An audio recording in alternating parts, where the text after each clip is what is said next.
Hello everyone and welcome to Monday. I've been busy recently. Not just juggling our normal day-to-day stuff, but last week we also did 2 additional streams, and we were going over to my parents' house twice a day to take care of Rocco. But if you want to know truly how busy I was so busy I couldn't even open my new computer. I ordered a computer. It's a 2020 iMac. It has been here in the box. Over there, you can see it in that brown box. It has been there for like 5 days. Finally today, I'm gonna open it. I'm trying to open this by myself because Mao is still painting. Mao, you're doing great! Thanks. Neat. Now, this is obviously not the first iMac that we've opened. Mao's been using an iMac since 2015, I think. So this will actually be our second iMac, but this one is, well, it's newer than 2015. Let's get the box upstairs because I think it makes more sense and is probably safer to get the box up instead of pulling the unit out and taking it up the stairs.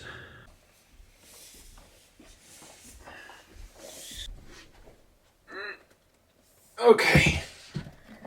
God, that thing's heavy.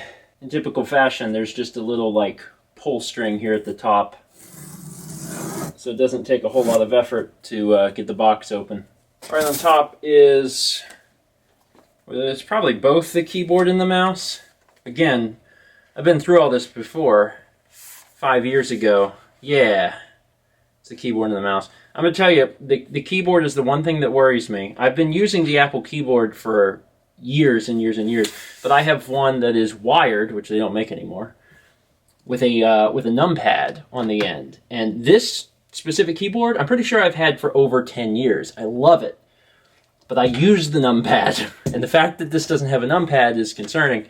They sell one that is wireless now that has a numpad, so at least there's an option if I want to go that route.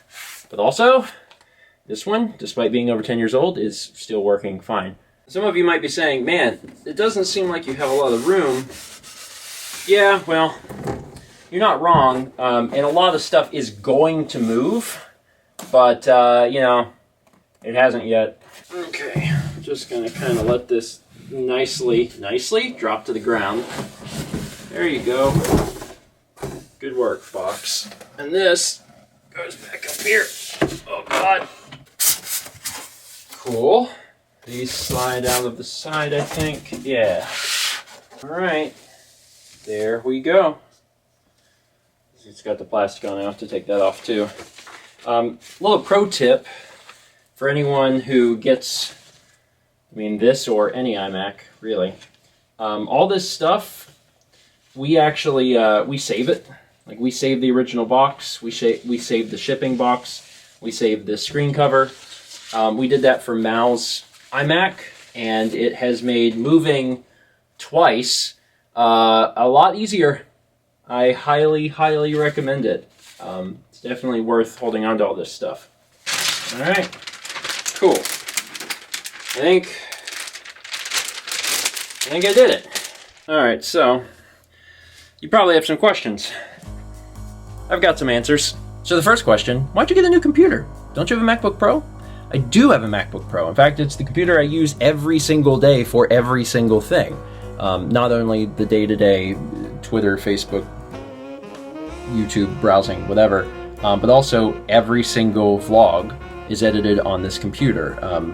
All of the gaming stuff that's not streamed is recorded on this computer. Anything that I record for audio is done on this computer. Basically, this is my workstation. It is a laptop.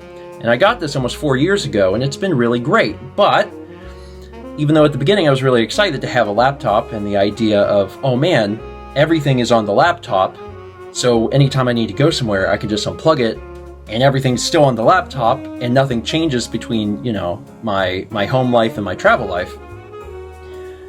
I have been in dongle hell, because Apple in their infinite wisdom put 4 USB-C ports on this MacBook, 2 of which are Thunderbolt 3, and that's it.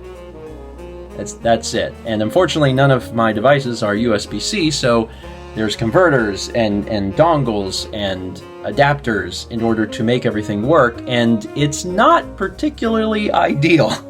And now, 4 years later, very little has adapted into USB-C. I mean, yeah, we're getting there, and Apple tends to see the future and say, we'll go there now. But they probably, as they often do, jump the gun a little bit on what consumers actually have. The bigger thing for me is the limitation side, though.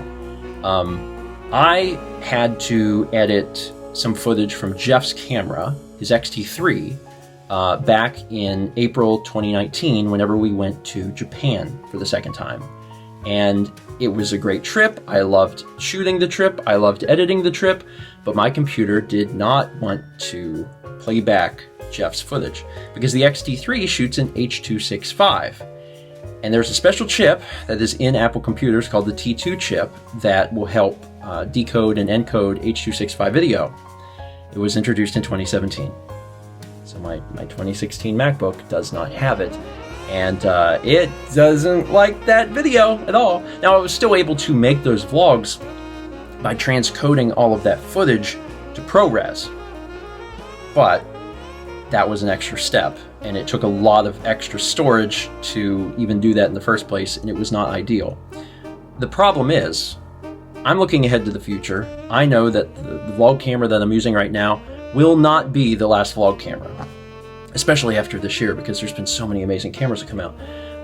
And the next camera is very, very likely going to shoot H.265. And after I struggled to edit, the Japan videos because of Jeff's footage, I realized that, the days of the MacBook Pro are numbered. Now, will I still use it as a laptop? Well, yeah, absolutely. And even if we get another camera in the future and it shoots H.265, I can still edit that on this. It's just a hassle because I'm going to have to transcode it before I even, start to try and play it back. So I knew that I was going to be getting a new computer. Now, I struggled for a while, trying to decide exactly what I wanted to do because I had been anxiously awaiting Apple to unveil the Mac Pro, the redesign, because for the longest time it was a trash can. And when they finally unveiled it, it was cool, but it was also $1 bajillion. And it just didn't make any financial sense. So there was a brief time where I was like, crap, my options are kind of shot. Am I gonna go back to PC? And I really didn't want to. Nothing against Windows or Windows users. It's just my entire life is within the Apple ecosystem. I have been using Final Cut for like a decade and a half at this point. Like everything I do revolves around this world and specifically this application using Final Cut. So I really didn't want to leave Mac if I didn't have to. But then I started looking at the iMacs and I was like, you know what? The iMac's pretty powerful. Mao's iMac from 2015 is more powerful than my 2016 MacBook Pro, both in Geekbench scores and then also real-world usage. Another time that this computer unfortunately choked was after we shot the Lamp short film, which we did back in April or May of this year. After we shot it, I put it on this computer, and this computer was like, no. But I was able to edit it on Mal's iMac just fine. So there had been rumors at the time that Apple was going to be updating their iMacs. So I waited, and I waited, and I waited. And then finally, at the very beginning of August, they announced the new iMacs. And they're quite powerful. In fact, it doesn't even really make sense to buy a base level iMac Pro anymore because I have this iMac spec'd out and it's still cheaper than a base level iMac Pro, and I would say that it is considerably better. There's not really a reason to buy just the base model iMac Pro anymore. So the iMac's plenty powerful for what I'm going to need it to do. This has got a lot of great stuff in it, and it's going to be my work computer for probably the next 5+ years. So what is in it? What is in an iMac? Because sometimes iMacs are associated with, a more casual user. Well, there's a 10th generation 10-core i9 CPU in this thing. I've got 2 terabytes of flash storage. I had 1 terabyte in this thing, and I kept running up against the wall a lot, so 2 terabytes will help a lot. I got it with the stock 8 gigs of RAM because Apple charges insane prices for RAM, but you can change the RAM yourself, and I bought an additional 64, which means I will have 72 gigs of RAM, which is much more than the 16 that was allowed in the MacBook Pro in 2016. And then the graphics is, I have to read this because I'm never going to remember this, Radeon Pro 5700 XT with 16 gigs of GDDR6 memory. Oh, and I also sprung for the 10 gigabit Ethernet. We can't use that right this second, but in the future, when we inevitably move, we're going to try and set things up with that, so we future-proofed. The only thing that you can upgrade on an iMac is the memory, so whatever you think you might need in a few years, you have to make sure that you do it when you order it. So that's why I went ahead and did that. So yeah, it's an extremely capable machine. Like, it's actually kind of crazy. And I had been, patiently waiting for the Mac Pros to release, and once they were prohibitively expensive, I decided to look at an option that wasn't as prohibitively expensive. And the iMac is actually a pretty good machine. I already have a lot of experience using one because I help Mal wrap up her video projects every single month on hers, so I'm familiar with it. And honestly, it's just going to be nice to have a much more powerful machine. Oh, and it also has, of course, the T2 chip, so when we finally do get a new vlog camera, we're ready, no matter what it is that we get. Long story short, this will be a great computer for me for, again, probably 5+ years. And I got to stay within the Apple ecosystem. I know for some people that would seem like a negative, but for me that's a huge positive. It is literally what I know. I know my way around the OS like the back of my hand. I can do whatever I need to do just like that. Final Cut is basically like a sibling to me. So if I can stay within that, that makes my life a lot easier. So that's why I got a new computer, and that is why I went with an iMac. An iMac meets my needs, long story short. And that's something that I never would have thought about until just recently, and I was like, I don't need a Mac Pro. I just need a really nice iMac, and I'll be set for a long time. Now, some of you are probably going to bring up like, hey, why didn't you wait for ARM Macs? Well, that is something that is going to be happening. Apple says it's even going to be happening this year. But based on the fact that Intel iMacs just came out, I don't think we're going to get ARM iMacs for at least a year, probably more. So the question came down to, could I wait? And the answer was no. No. I was ready to be free from dongle hell, and also, I have to have this in order to be allowed to get a new camera at some point in the future. Like, the bottleneck for the vlog workflow was literally the computer.